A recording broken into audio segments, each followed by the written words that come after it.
Tonight, Sarnia police search for suspects after shots were fired during an attempted carjacking. Plus, they still have the scabs here, living at the 4 Point Sheridan. Striking Community Living London workers protest the use of replacement workers. And the apparent motivation behind the police shooting in Montreal.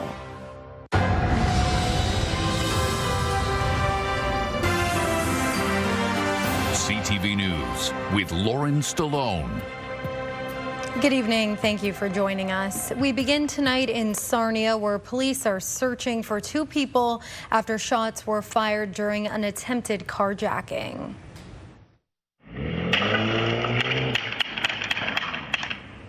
Police released this security video from a Maria Street home. It shows two suspects approaching a vehicle shortly after midnight and demanding the keys from the driver. The person behind the wheel reverses, and then shots are fired from a pellet gun. Police are looking for two white males with slim builds wearing dark baggy clothes. One had an orange bandana.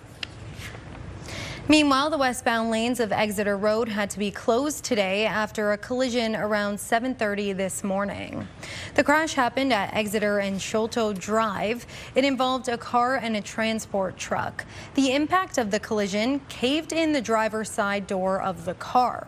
It then traveled over the center median, shearing off a traffic sign that became jammed under the vehicle. The crash backed up traffic to Wellington, which was already experiencing commuter issues caused by lane restrictions for construction.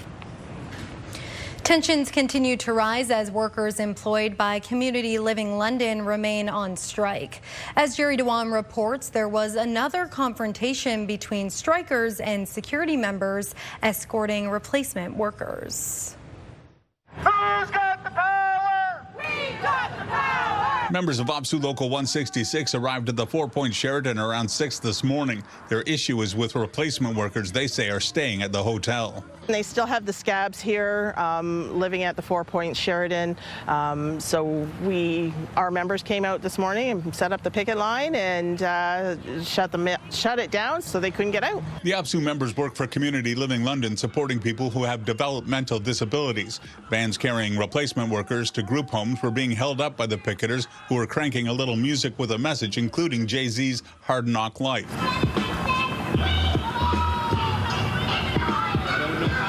This is not the first time the workers have made their presence felt at the hotel, but they insist they're not trying to impact the hotel, its staff, or clients. We were letting the community in and out. There was no interaction with the community. If they wanted in, we just gave them a pamphlet if they chose, gave them the information and let them go. Police arrived around 8 in the morning to clear a path for the vans and to ask the picketers to move on. Huster admits tensions have increased between the strikers, the replacement workers, and security staff hired to escort them.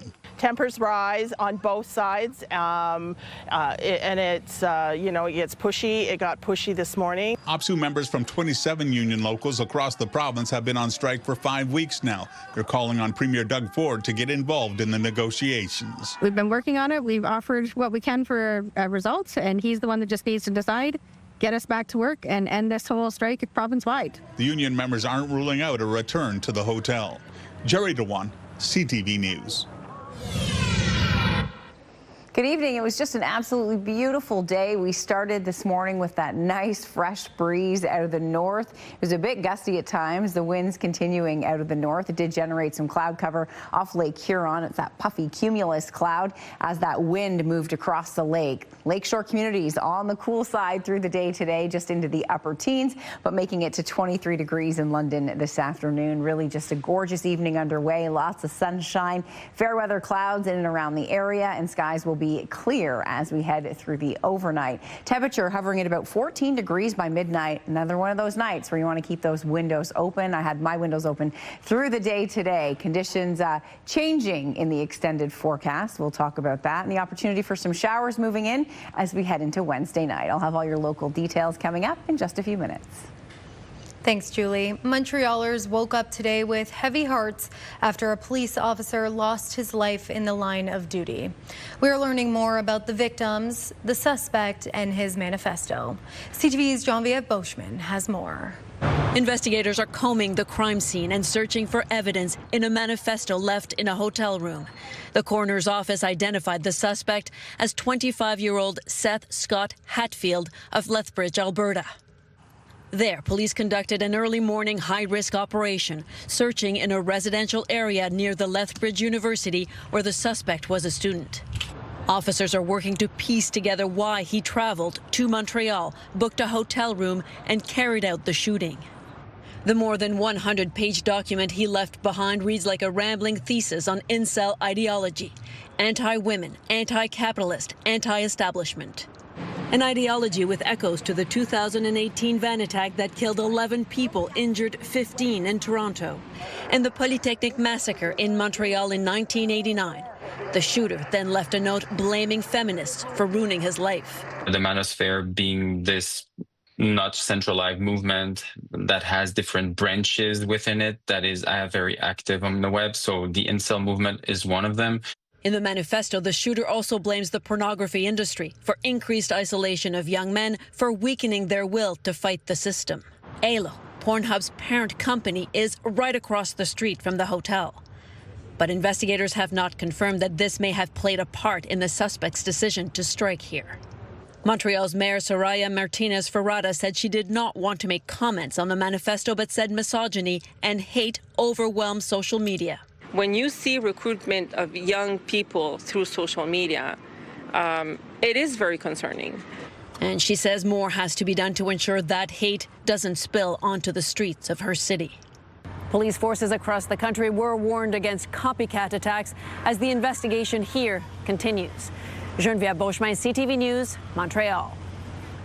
The Good Life Fitness location at Sherwood Forest Mall has now reopened. The gym was closed since June 12th after an SUV slammed through a brick wall and into a class.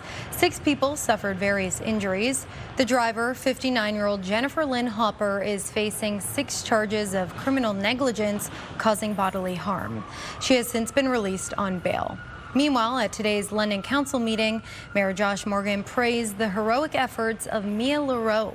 The off-duty Middlesex London paramedic happened to be working out at the gym at the time and immediately jumped into action. We extend our sincere appreciation to Mia for her bravery and dedication. Her actions made a meaningful difference during a frightening moment and serve as an example to the testament that the impact that one person can have when they choose to step forward and help in a moment of crisis. Police in St. Thomas have charged a chiropractor with 3 counts of sexual assaults. 57-year-old Dr. Stephen Perry is also charged with 1 count of forcible confinement. Police say there have been allegations from multiple people. Investigators are asking for anyone with information to come forward.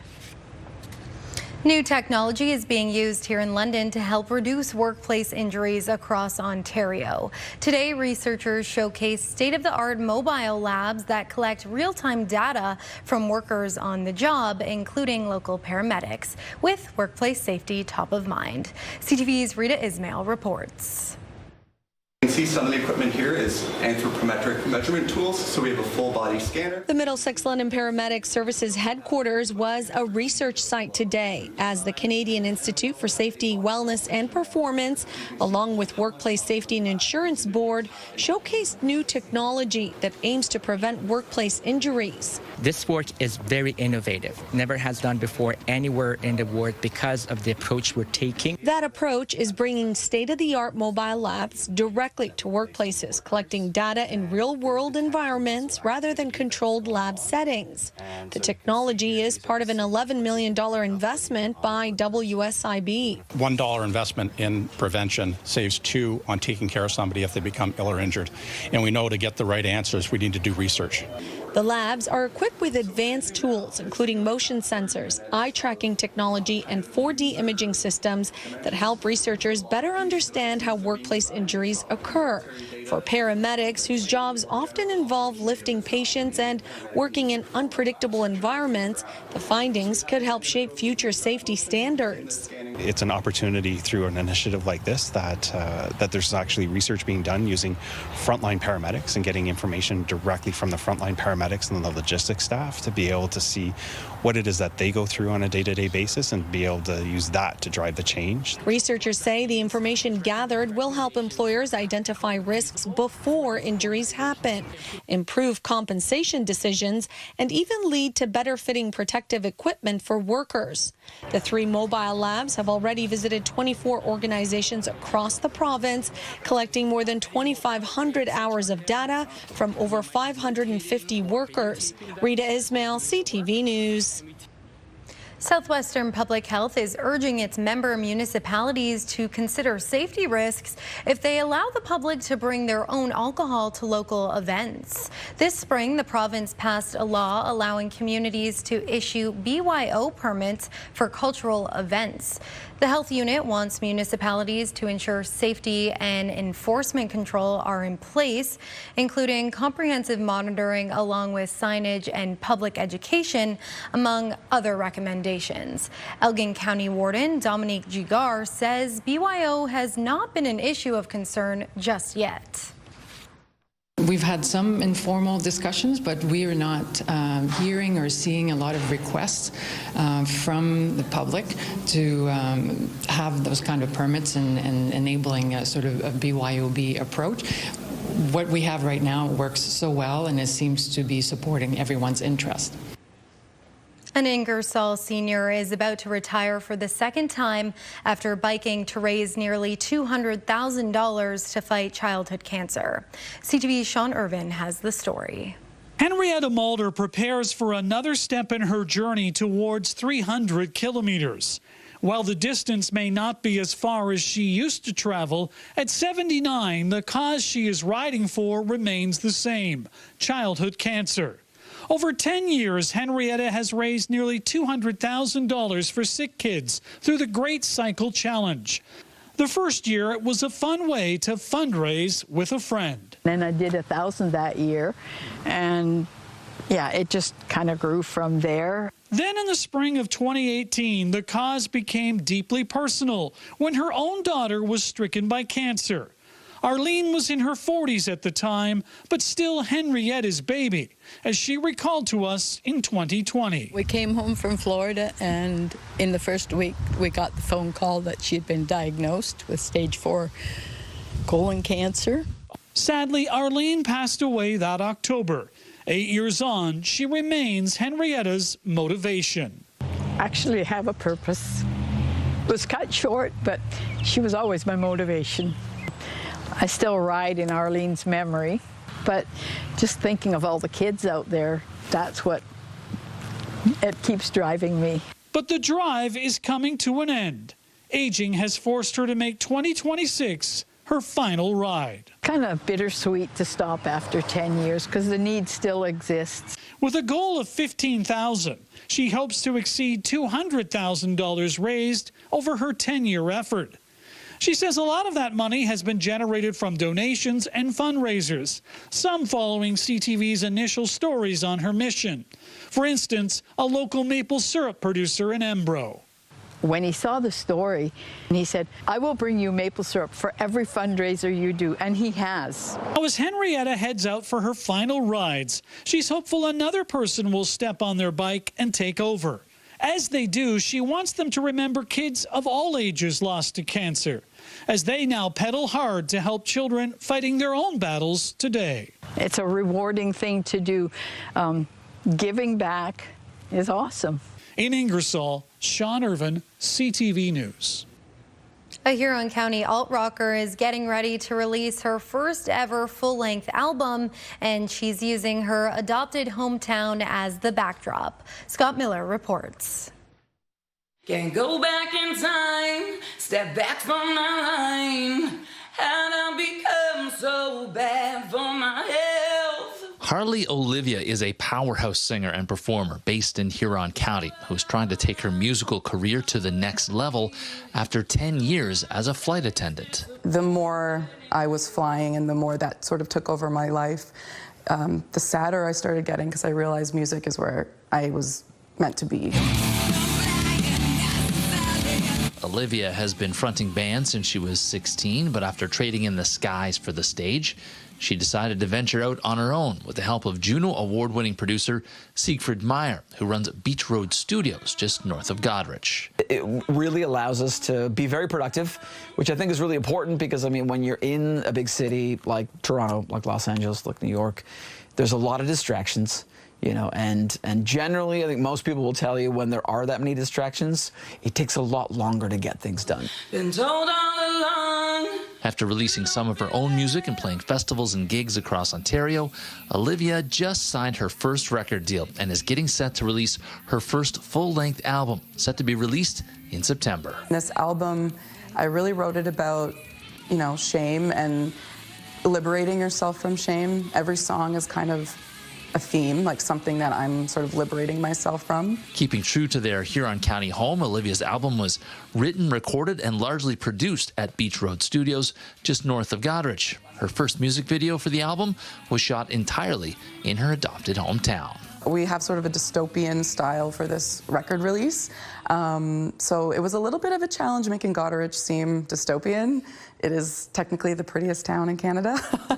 But I think we found the only slice of graffiti in the town, and we got that in our music video. The ultimate goal is simple for Olivia, to make it big and turn her passion for performing and touring with Meyer into her entirely full-time profession while keeping their roots tethered to Huron County.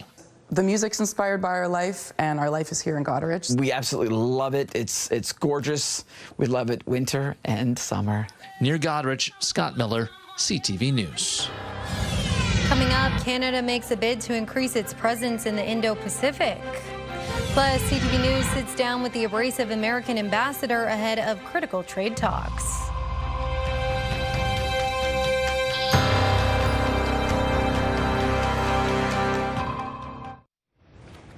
With both Canada and Japan facing strong pressure to increase their military budgets. With more, here's Judy Trin. The defense minister boards a stealth warship built by Mitsubishi. The frigate was only commissioned in May and is an example of what the Japanese want to export. Australia has purchased a fleet. New Zealand is considering buying, while Canada is looking for a way in. We're interested in what Japan has to offer, and we're interested in what we have to offer the Japanese. That's what the defense industrial strategy is all about. It's all about making sure that we have a good relationship bilaterally with not just Japan, but many countries in the world. Canada, impacted by Donald Trump's threats of annexation, is under pressure by the U.S. to spend more on defense. Japan is spending just under 2% of its GDP on the military and has passed a bill to invest a record $60 billion U.S. this year on defense. If you see the map, we are surrounded by China, North Korea, Russia. Those three countries have nuclear weapons. Some of them are targeted to us. Canada is increasing economic ties with China, Japan's biggest regional competitor. David McGinty says more trade with Japan will lead to a bigger Canadian presence in the Indo-Pacific. We just ratified a very important intelligence sharing agreement just last week in the Canadian Parliament.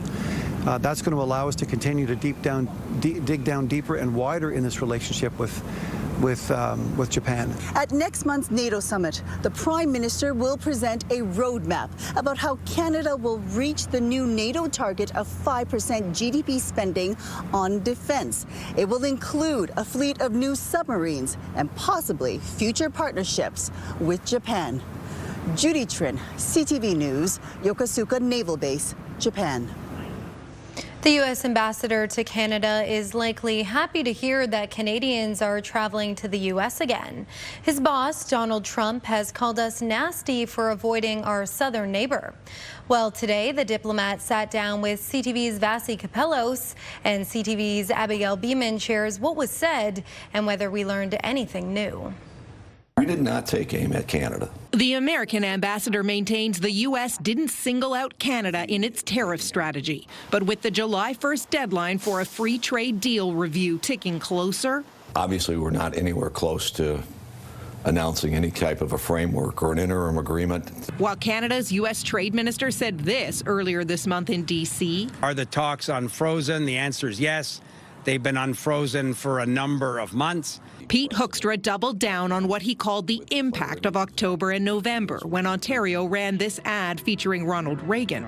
Before that, he said the two sides were close to a framework on key issues. In reality, they've never gotten back on track the same way that we've had progress with the Mexicans on getting to an agreement. And if there are certain things I'd throw out there that need to be tweaked, say what those areas are so that those are the areas that are narrowed in terms of what needs to be addressed. But everything else in the economy goes smoothly. Everything else gets sort of addressed. But it's not like we're held hostage by one or two things. Experts stressed July 1st isn't a cliff to fall off if there's no deal. The ambassador said the president could announce his intentions before that date or sometime in July. Abigail Beeman, CTV News, Ottawa. Julie joins me on the desk. Julie, it was a really beautiful day out there today. We look like fall with these colors going on today, but it's very much like summer out there. I feel like this is summery sunshine right there. So you're definitely on the mark for the day we had today. It was perfect, Lauren, across the region. Temperatures this morning nice and fresh. We made it to just 23 degrees this afternoon, and that's where we're holding steady right now. Over the next couple of hours, the temperature on the nice and warm side. Midwestern Ontario, I mentioned off the top, cool along the shoreline with that northerly wind, and that's generated a bit of cloud cover in southern Ontario this afternoon. Satellite radar will clear us on out tonight. A lot of that cloud not really even showing up on our satellite radar as we head through the overnight clear conditions, and tomorrow morning, lots of sunshine. Our next low pressure system right now is spinning its way across the southern prairies with some rainfall, heavy rainfall warnings in effect, some thunderstorm warnings as well associated with that low. That energy will be diving towards the Great Lakes as we head into tomorrow. But we're going to get another sunny day. High pressure slowly drifting eastward. That will keep us clear and expecting just another picture perfect afternoon. Starting to see clouds come in though by Wednesday evening, and the chance for showers will start to climb. Across the country, you can see cool air in the prairies, and that's associated with that low pressure system that's spinning. Temperatures in the mid to upper teens. And again, I mentioned the active weather. Overnight in London, 11 to 12 degrees. I hope you had your windows open. If not, today was one of those days. Tomorrow looking good through the day as well, although the winds that we had out of the north today that were nice and fresh this morning, they were quite gusty. With the area of high pressure drifting right over the Great Lakes, the winds will be extremely light tomorrow afternoon, light and variable. Lots of sunshine, though, as I mentioned. The cloud cover will start to thicken by Wednesday evening. Wednesday night, the chance for showers. So there's a little wave of moisture that comes towards lower Michigan, not really impacting us until we head about 3 a.m. However, just with this low pressure area getting close enough, it could kick off a very spotty light evening shower and will introduce a slight probability. The rainfall will come in as we head through the overnight and into early Thursday. Then a bit of a break through the day Thursday. By Thursday afternoon into the evening, the chance for thunderstorms. This is in advance of the front that will push through, and that's a cold front. Now, the temperatures are not going to drop right off behind it, so that's good. We're actually going to heat up over the weekend. By Sunday, we're talking heat and humidity. Your forecast for tomorrow, 26 degrees in the afternoon, a mix of sun and cloud, and then heading into Thursday, showers with a chance of afternoon thunderstorms. We'll dip down to 19. 24, low humidity, comfortable, beautiful day on Friday, mainly sunny. Saturday and Sunday will put some mix of sun and cloud days back to back. A bit more cloud cover expected on Saturday, but some peaks of sunshine expected in the afternoon, and temperature reflecting that at 23 degrees. 27 as we head into Sunday under a mix of sun and cloud, and here comes the heat. Monday, a mix in 31. We'll see our first potentially 30-degree day of the summer season, and 31 as we head into Tuesday. The humidity making a big push across the area. It'll start to feel like the upper 30s and approaching even that 40-degree mark as we head towards Windsor and Chatham. Midwestern Ontario, 25 degrees tomorrow, so a nice warm one. Again, it will be a bit cooler along the lakeshore. 19 as we head into Thursday with a chance of showers and thunderstorms in the afternoon, but there'll be some dry time Thursday as well, especially through the meat of the day. It'll be in the morning where we have a bit of rain, and then the possibility of the thunderstorms as we head into the evening. Unfortunately, that's the time everyone's out doing their activities. Friday, sunshine, a mix of sun and cloud both Saturday and Sunday, and kicking off the big summer weekend as the kids finish up school. Daytime highs in the mid to upper 20s as we head into early next week. Lauren, back to you. All right. Thanks so much, Julie. It just feels like a big sleeping bag. Coming up, the risk of online shopping from pop-up ads with deals too good to be true. Coming up, it's Behind the Legs, and this week we're joined by Nick Paparella, our fitness enthusiast. Yes, you know I love anything to do with running, cycling, anything that keeps your body moving. Perfect. Well, that's coming up in just a bit. Okay, you have to make a decision right now, TJ. What kind of person are you? Port Stanley or Grand Bend? Thank God. Port Stanley. Okay, we have to talk about the best beaches and which one is better. Tomorrow, 8:15.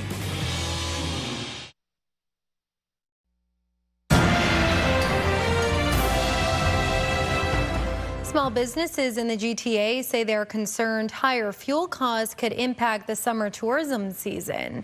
The Canadian Federation of Independent Businesses says nearly 85% of small businesses are worried that higher fuel costs will impact their bottom line. The CFIB is encouraging Torontonians to explore their own communities and shop local this summer. Air Canada has reached a deal with more of its workers. The airline says it has ratified 2 new contracts with finance and clerical employees. The agreements cover roughly 170 finance employees and 115 clerical employees. Meanwhile, the ratification of a 3rd agreement is still in progress.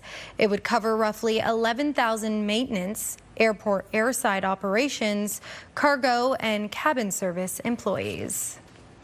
When you're searching online, you may see pop-up ads on social media selling everything from clothing to e-bikes to cosmetics. Often they'll be heavily discounted, making it seem like they're a great deal, but what you pay for isn't always what you get. Here's Pat Foran.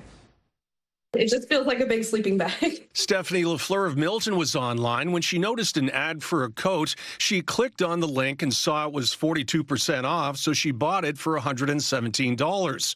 When it showed up, it wasn't like the coat in the photo and was 4 sizes too small. It was nothing like the jacket that was advertised. I did do some measurements. They were off by about 14 inches. The store she ordered it from was called El Toronto, so she thought it was a local purchase.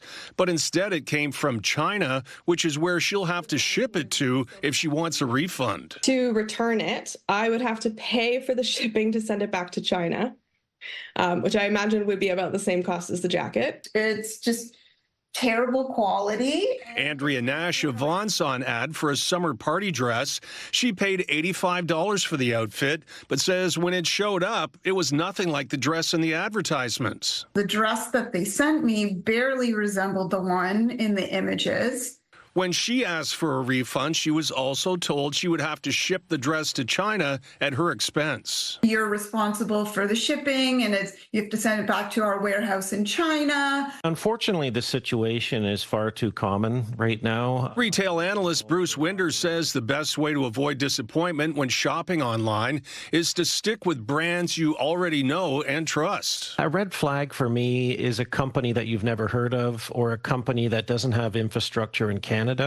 The risk profile goes up significantly. In the case of LaFleur's coat, CTV News reached out to El Toronto and the company said, "We're here to help resolve the issue. We'll review the details." Days later, LaFleur got a refund and she got to keep the coat, which is now a bed for her cat. Thank you so much, CTV. You guys have been great. I really appreciate you guys helping me out with this jacket, and I'm so happy to get that money back. Thank you so much. Pat Foran, CTV News. Toys R Us Canada may be getting another chance thanks to a court ruling. The court has granted approval for the business to be split among 3 buyers. They include the owner of Party City and the current Toys R Us Canada owner, who has indicated he wants to keep operating the chain or rebrand it. The deal will transfer 10 store leases as well as inventory, equipment, contracts, and bank accounts to the current owner. Canada's main stock index was weighed down by losses in the base metal and technology sectors. In Toronto, the TSX fell 75 points, and in New York, the Dow lost 46 and the Nasdaq dropped 580. The Canadian dollar is down 1/5 of a cent today, and on commodity markets, gold lost more than $53 an ounce, and oil fell 65 cents a barrel. Later on CTV News, a Quebec town says it has become the first in the world to recognize trees as living beings. Provincial police are investigating several questionable car fires in Walkerton. Emergency crews were called to a home on Yonge Street just after 5 o'clock this morning after several vehicles were engulfed in flames. No injuries were reported. Anyone with information is urged to contact South Bruce OPP.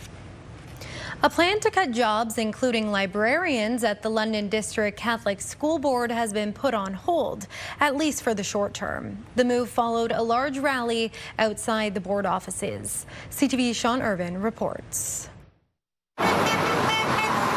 Dozens of protesters gather outside the London District Catholic School Board headquarters in London, hours before a key budget meeting. Their mission, to reverse a plan to cut or reclassify more than 30 positions, including some cafeteria workers and chaplains. The biggest hit is directed at school librarians. Nearly 19 equivalent jobs are threatened. The union representing them maintains students will suffer if the cuts go ahead.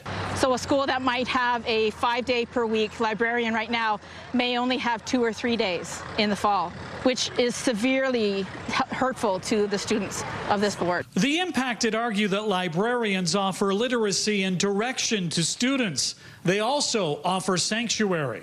We are often one of the most accessible adults in the school. Librarians are community builders. When I saw that and I saw that these librarians would be laid off, I knew that that meant that that would affect us in the school every single day. The message at the board gates was heard loudly inside. For more than an hour, trustees spoke widely against the proposal, with Trustee Mary Holmes going as far to say it is disturbing that it has come to this. Ultimately, trustees asked administration to come back with funding alternatives by the end of the week. The budget must be presented by June 30th. With the CEO holding new powers, it's unclear if things will change. Even still, protesters and some trustees believe the province holds all the cards. The education system is in danger of being destroyed by this government. Take action, stand up, have a voice. In London, Sean Irvin, CTV News. Tick-borne illnesses like Lyme disease are a growing problem in both Ontario and the Maritimes. Now, a mother who saw her 2 sons become ill because of the insects has come up with a new spray to protect people across the country. CTV's Paul Hollingsworth reports.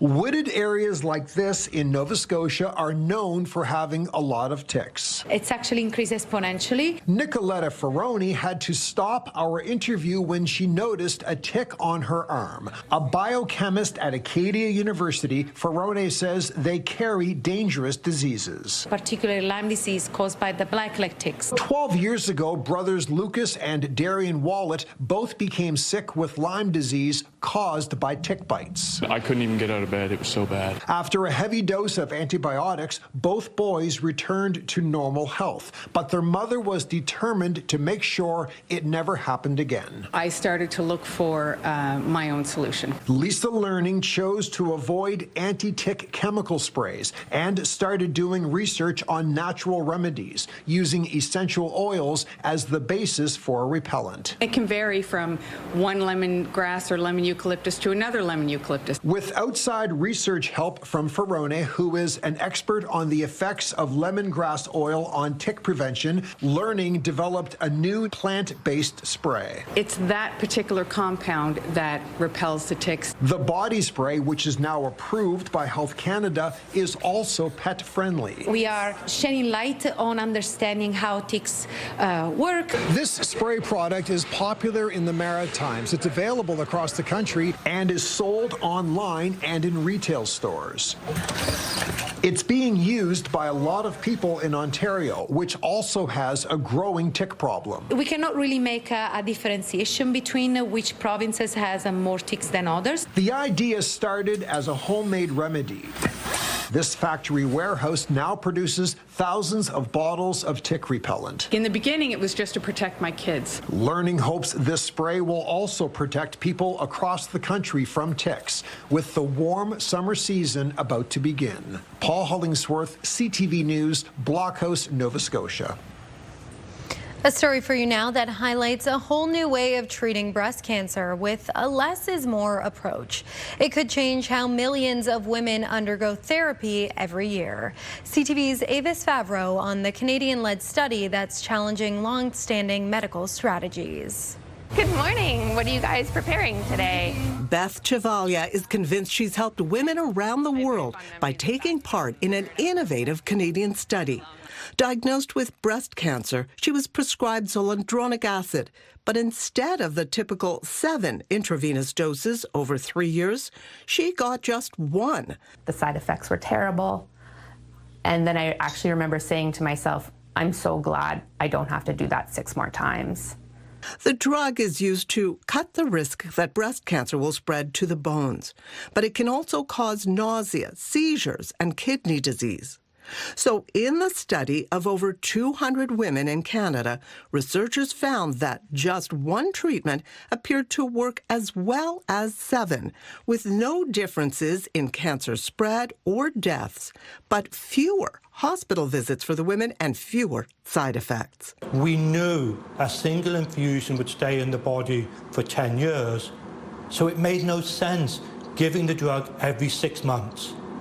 That's why this trial is so important. Beth says she returned to her work at the Parkdale Food Bank much sooner, had more time for her family, and 7 years later is still cancer-free. I will advocate as much as I can to make sure this information gets out.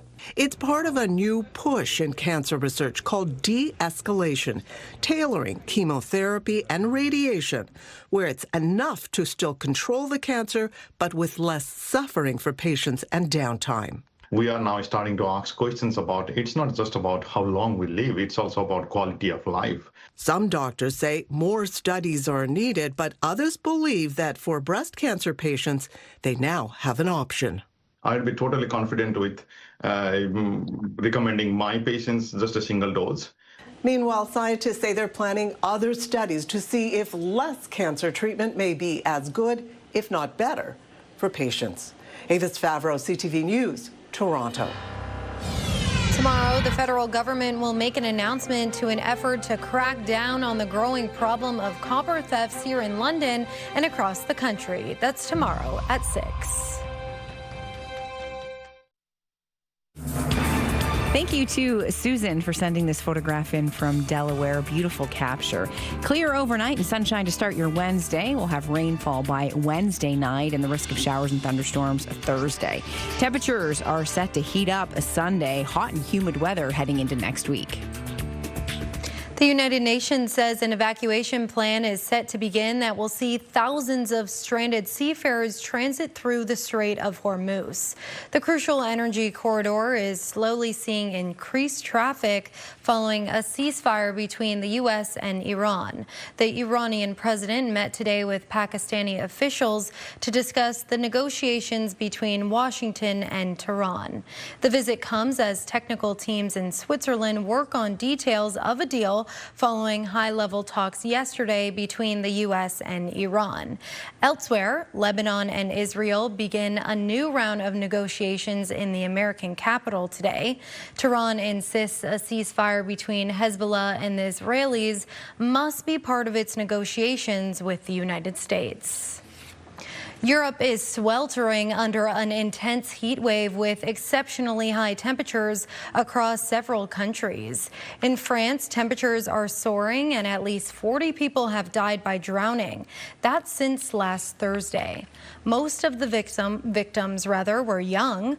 A heat warning has been issued for at least half the country, and France's Louvre Museum is shortening hours from Wednesday through Saturday due to the heat wave. Across the Channel in Britain, the Met Office has issued a red heat warning saying temperatures could break June records. The weather's really hot, but ultimately it's not good for a lot of people, and I think we need to be more aware. It looks like we're all having fun here, but there's lots of people living in homes which are overheating. They've got health problems. I know it sounds a bit negative. I love the sunshine, but for many people it's an absolute nightmare, and there will be mortality over the next few days in terms of people dying. The above-average temperatures, which can cause heat stroke and exhaustion, are expected to remain high at least until the end of the week. Over the last 4 years, more than 200,000 people across Europe have died from heat-related causes. A Quebec town says it has become the first in the world to adopt a resolution which recognizes trees as living beings with rights. CTV's Anastasia Dextrine has more on what that means in practice. Most people see trees as part of the landscape, but residents in Terrasse-Vaudreuil see them differently. The trees has a function, has a role to play in our community, and for us it's really important to acknowledge that. As a member of the Environmental Committee, Sylvie Trépanier is pleased to see her city leading the charge. The Quebec town has signed on to the Universal Declaration of the Rights of the Tree. It recognizes trees as having the right to regeneration, to natural growth, and integrity. It also recognizes their right to life.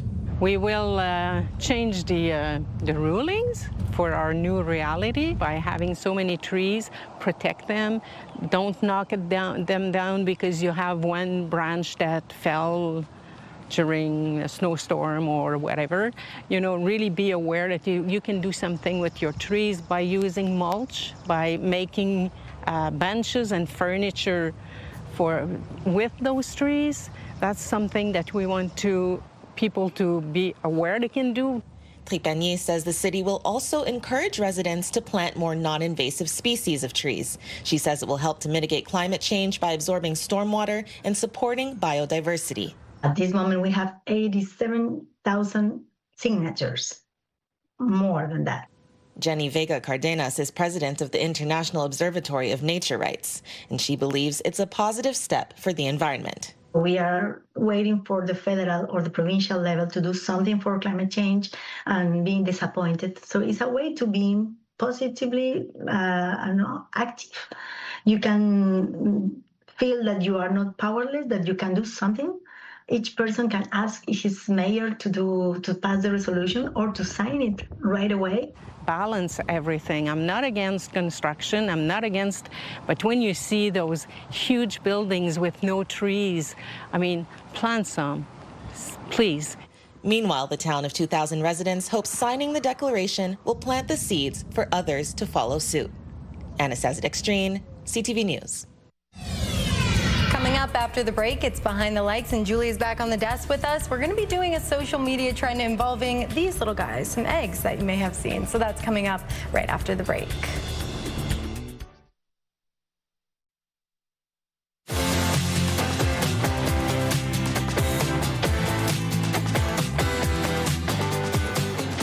It's time now for Behind the Lights with Julie and Nick here on the desk with me. We're going to do something we haven't really done yet in this segment, a bit of a prank, but as well as a bit of a challenge involving these eggs here.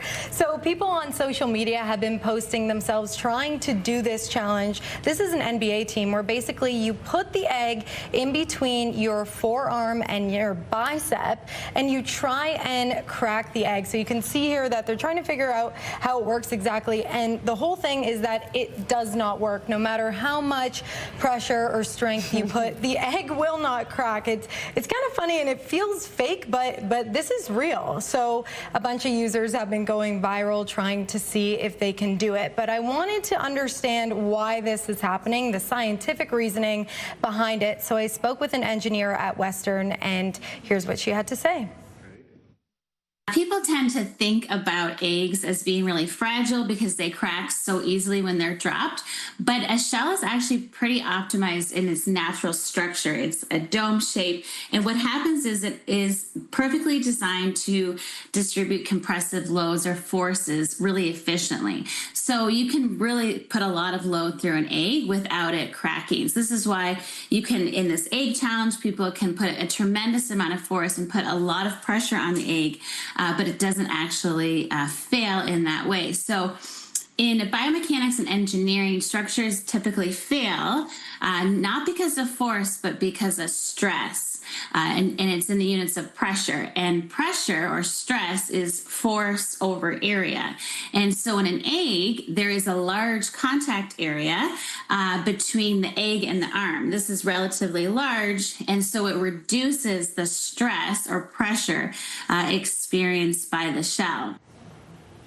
So it's pretty interesting stuff, right? Yeah, really, really kind of cool. I was going to ask Nick, did you bring, he's the Iron Man, right? No, Right, that's why he's got the muscles. Well, we'll see. We'll see what happens here, guys. I don't know. What do you think? I don't know. I mean, it feels wrong, but if everybody else can't do it, I mean, this is why you guys are here, the fitness enthusiasts. If anyone can do the impossible, I think it's us. Okay, here we go. Ready? So you got to place it right between your forearm, right between your forearm and your bicep. with the Might want pointy to roll part up your out.